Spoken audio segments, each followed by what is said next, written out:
So the project is called the Gallery of Gratitude, and I was signed on to this project recently where I get to do a wonderful piece. I get to make a painting. The painting is quite large. It's 7.5 feet by 3 feet, and I'm painting it in acrylic, and then that piece is going to be used to create a larger mural with all the faces of the wonderful people who have donated and who are part of the community at Royal Columbian. I really wanted there to be a space where people will stop and take a pause to breathe, and I wanted it to be really centered around wellness and have a calming energy. So that's why I have the otter in it. He's drifting along the river and he's basking in the sun.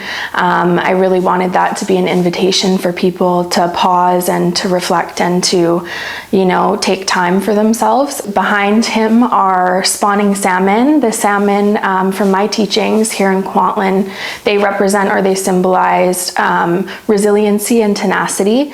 I think it's also a great reflection of our medical healthcare teams and the people who really push forward and advance things so that our community's well-being are taken care of.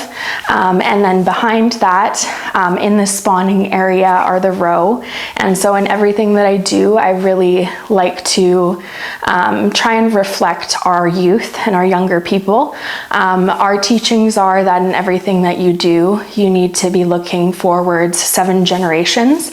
And so those are to reflect the generations after us that we're working towards creating a space for. When people see the Gallery of Gratitude, I hope they feel inspired.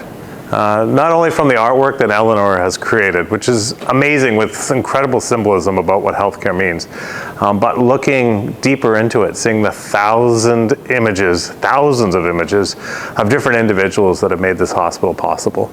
And that's the reality of Royal Columbian Hospital. It doesn't exist without thousands and thousands of people coming together to bring these possibilities to light. And it's so good to have that representation there. And once I get here in the studio, it's very organic.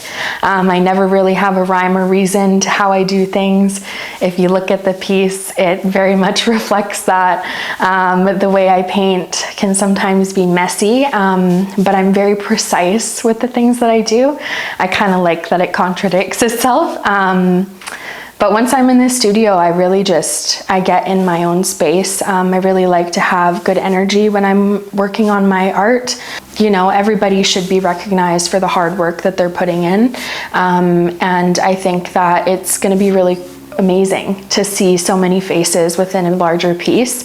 I love collaborating, but this feels like a lot larger of a collaboration, having thousands of faces in one piece. So I'm very excited to see it when it's completed.